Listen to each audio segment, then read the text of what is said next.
नमस्कार विद्यार्थ्यांनो, बऱ्याच वेळा तुम्ही असं ऐकलं असेल की पिंपळस बुद्रुक, पिंपळस खुर्द. तर बुद्रुक आणि खुर्द हे फारसी शब्द आलेले आहे मराठी भाषेमध्ये. बुद्रुक या शब्दाचा अर्थ गाव गाव पातळीवरती मोठी असणारी बाजारपेठ आणि खुर्द म्हणजे त्याच गावाचा छोटा असणारा भाग. हे दोन्ही शब्द फारसी भाषेतून आलेले आहेत.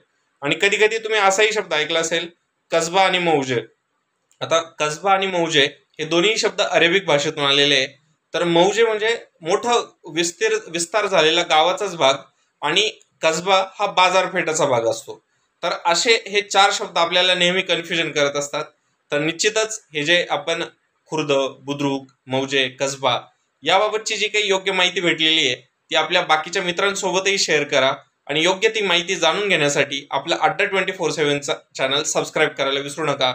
आणि माझं डेली 8 वाजता जे काही लेक्चर असतं ते पण रात्री असतं, ते अटेंड करायला विसरू